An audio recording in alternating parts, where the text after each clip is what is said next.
ঠিক যখন তেহরানের ইউরেনিয়াম আমেরিকার হাতে তুলে দেওয়ার গোপন চুক্তির খবর ফাঁস হতেই বিশ্বজুড়ে তোলপাড়, ঠিক তখনই রণক্ষেত্র লেবাননে আগুন ঢেলে দিলেন ইসরায়েলের উগ্রপন্থী মন্ত্রী।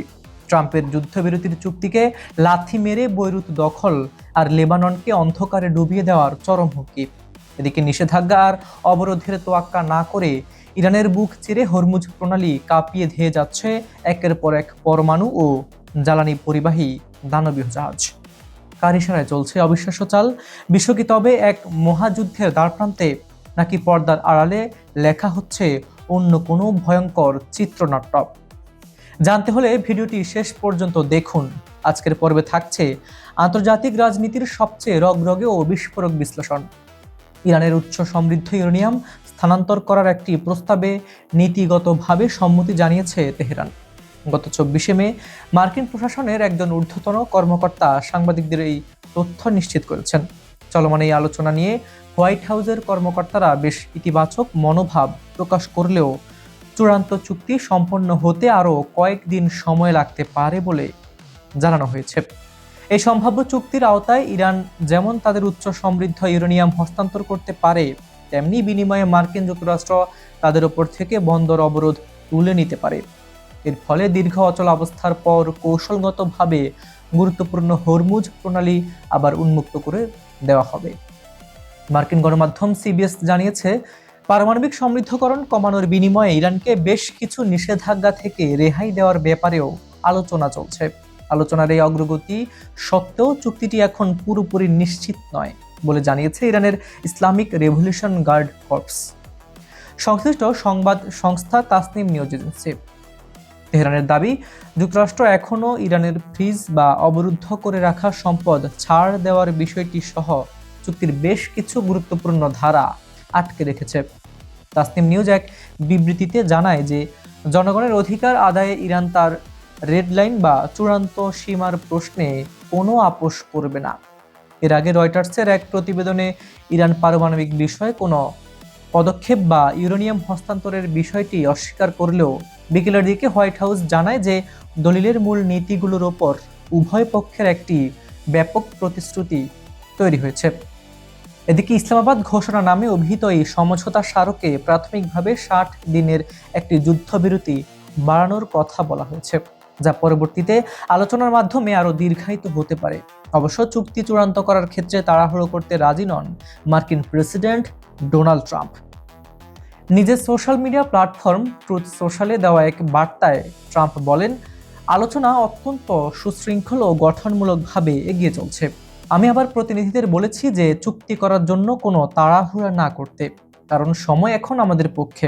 যতক্ষণ না একটি চুক্তি সম্পূর্ণ প্রত্যয়িত এবং স্বাক্ষরিত হচ্ছে, ততক্ষণ ইরানের ওপর অবরোধ পূর্ণ শক্তিতে জারি থাকবে। মার্কিন প্রশাসনের ধারণা, ইরানের সর্বোচ্চ নেতা মোস্তফা কামালির চূড়ান্ত অনুমোদনের জন্য এই চুক্তিটি সম্পূর্ণ হতে আরও বেশ কিছুদিন সময় লাগবে। ইরানের সুপ্রিম ন্যাশনাল কাউন্সিল প্রস্তাবটি অনুমোদন করলে তা চূড়ান্ত স্বাক্ষরের জন্য সর্বোচ্চ নেতার কাছে পাঠানো হবে।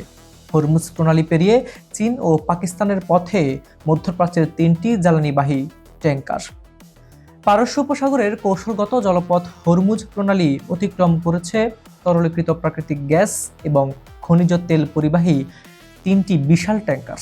কাতার ও ইরাক থেকে জ্বালানি বোঝাই করে জাহাজগুলো এখন পাকিস্তান ও চীনের দিকে এগিয়ে চলেছে। আন্তর্জাতিক সামুদ্রিক জাহাজ চলাচল ট্র্যাকিং ডেটার বরাত দিয়ে সোমবার এই তথ্য জানিয়েছে বার্তা সংস্থা রয়টার্স।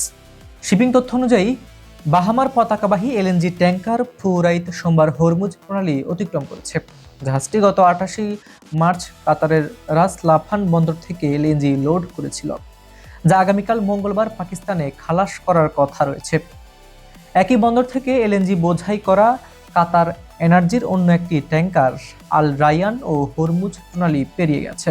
আগামী 27 জুন চীনে গ্যাস খালাস করার শিডিউল রয়েছে। ইরানের অনুমতি ও তেলের চালান। মালয়েশিয়া ইরানের কাছ থেকে যে 7টি জাহাজের জন্য হরমুজ প্রণালী অতিক্রমের অনুমতি চেয়েছিল ঈগল ভোরনা সেগুলোর একটি। সিঙ্গাপুরের পতাকাবাহী এই বিশাল ক্রুড ক্যারিয়ারটি গত শনিবার প্রণালী অতিক্রম করে। এর আগে ইরাকের বসরা থেকে প্রায় 20 লাখ ব্যারেল তেল লোড করেছিল এই জাহাজটি। এশিয়ার বৃহত্তম রিফাইনার সিনেপেকের বাণিজ্য শাখার ইউনিপেক এই তেলবাহী জাহাজটি ভাড়া করেছে। আগামী 12 জুন পূর্ব চীনের নিংবো বন্দরে পৌঁছে এটি তেল খালাস করবে বলে ধারণা করা হচ্ছে। রয়টার্স জানিয়েছে যে ইরানের অনুমতি পাওয়া 7টি জাহাজের মধ্যে ঈগল, ভেরোনা সহ 5টি ইতিমধ্যে হরমুজ প্রণালী পার হয়ে গেছে এবং বাকি 2টি এখনও পারস্য উপসাগরে অবস্থান করছে। লেবাননে পুরো দমে যুদ্ধ শুরুর দাবি ইসরায়েলি নিরাপত্তা মন্ত্রীর। লেবাননে গত সপ্তাহে যুদ্ধবিরতির মেয়াদ বাড়ানো হলেও তা মানতে নারাজ ইসরায়েলের কট্টর ডানপন্থী জাতীয় নিরাপত্তা মন্ত্রী ইতামার বেন গভির। এদিকে ধারাবাহিক ড্রোন হামলার মুখে লেবাননে আবারও পুরোদমে তীব্র যুদ্ধ শুরু করার জন্য প্রধানমন্ত্রী বেনিয়ামিন নেতানিয়াহুর প্রতি জোর দাবি জানিয়েছে লেবাননের সংস্থা। সামাজিক যোগাযোগ মাধ্যম এক্সে দেওয়া এক পোস্টে বেন গভির জানান যে বিস্ফোরক ড্রোনের এই বাস্তবতাকে স্বাভাবিক হিসেবে মেনে নেওয়া কোনোভাবেই উচিত নয়। প্রধানমন্ত্রীর উদ্দেশ্যে তিনি বলেন, এখন সময় এসেছে মার্কিন প্রেসিডেন্ট ডোনাল্ড ট্রাম্পের টেবিলে চাপ দিয়ে স্পষ্ট জানিয়ে দেওয়া যে ইসরায়েল লেবাননে আবারও যুদ্ধে ফিরছে। একই সঙ্গে তিনি লেবাননের বিদ্যুৎ সংযোগ বিচ্ছিন্ন করা এবং বৈরুতের দায়ীহা অঞ্চল দখল করার মতো উগ্র সামরিক পদক্ষেপের আহ্বান জানান। মূলত প্রতিরোধ যোদ্ধাদের সস্তা ও প্রযুক্তি সম্পন্ন ড্রোনগুলো প্রতিনিয়ত ইসরায়েলের অত্যাধুনিক রাডার ফাঁকি দিয়ে আকাশসীমায় প্রবেশ করছে। এই ড্রোন অনুপ্রবেশের ঘটনা বৃদ্ধি পাওয়ার ইসরায়েল অভ্যন্তরে ব্যাপক উদ্বেগ ও ক্ষোভের সৃষ্টি হয়েছে। একই পরিপ্রেক্ষিতে বেন গভির এই যুদ্ধংদেহী অবস্থান নিয়েছেন। তবে এই বিষয়ে প্রধানমন্ত্রী নেতানিয়াহু বা ট্রাম্প প্রশাসনের পক্ষ থেকে এখন পর্যন্ত আনুষ্ঠানিক কোনো প্রতিক্রিয়া জানানো হয়নি। তাহলে হিসেবটা একবার মিলিয়ে দেখুন। একদিকে যখন হোয়াইট হাউসের টেবিল জুড়ে চলছে তেহরানের ইউরেনিয়াম আমেরিকার হাতে তুলে দেওয়ার গোপন ফর্মুলা, ঠিক তখনই অন্য প্রান্তে বাজছে মহাযুদ্ধের দামামা। ট্রাম্পের তথাকথিত শান্তি চুক্তিকে বুড়ো আঙুল দেখিয়ে বৈরুতকে ছারখার করার হুমকি দিচ্ছে ইসরায়েলি মন্ত্রী। কিন্তু আসল খেলাটা কি অন্য কোথাও হচ্ছে? একদিকে যুদ্ধবিরতির লম্বা লম্বা বুলি, আর অন্যদিকে ইরানের বুক চিরে হরমুজ প্রণালীর জলপথ কাঁপিয়ে ধেয়ে যাচ্ছে একের পর এক পরমাণু ও জ্বালানি পরিবাহী দানবীয় জাহাজ। নিষেধাজ্ঞা আর অবরোধের তোয়াক্কা না করে কার ইশারায় চলছে এই অবিশ্বাস্য চালবাজি? বিশ্ব নেতারা কি আসলেই শান্তি চান, নাকি পর্দার আড়ালে লেখা হয়ে গেছে একবিংশ শতাব্দীর সবচেয়ে বড় ধ্বংসযজ্ঞের চিত্রনাট্য? তেহরান কি শেষ পর্যন্ত আমেরিকার শর্তে মাথা নোয়াবে, নাকি হরমুজের এই দানবীয় জাহাজগুলোই বদলে দেবে পৃথিবীর মানচিত্র? কি মনে হয় আপনার? ট্রাম্পের এই চাল আর বেন গভিরের এই রণহুঙ্কার বিশ্বকে কোন মহাবিপর্যয়ের দিকে ঠেলে দিচ্ছে? আপনার মূল্যবান মতামত অবশ্যই নিচের কমেন্ট বক্সে লিখে জানান। Bangladesh, Bharat, Pakistan, America, Europe, Ukraine, Brazil, Argentina, Africa, Saudi Arab, Kuwait কিংবা দুবাই, পৃথিবীর যে প্রান্ত থেকেই আজ আমাদের সাথে যুক্ত ছিলেন, অবশ্যই আপনাদের কমেন্টে আমাদের লিখে জানান। আপনাদের সবাইকে জানাচ্ছি আন্তরিক ধন্যবাদ। আন্তর্জাতিক রাজনীতির ভেতরের সব খবর, বিস্ফোরক ও রগরগে খবরের এক্সক্লুসিভ আপডেট সবার আগে পেতে এখনই চ্যানেলটি সাবস্ক্রাইব করুন, বেল আইকনটি চেপে রাখুন। আর হ্যাঁ, যে কোনো ব্যবসায়িক প্রয়োজনে অবশ্যই বিজ্ঞাপন ও প্রমোশনের জন্য ডেসক্রিপশনে দেওয়া নাম্বারে যোগাযোগ করতে পারেন। আমি হাবিবুর রহমান নিশান আজকে এখানে বিদায় নিচ্ছি।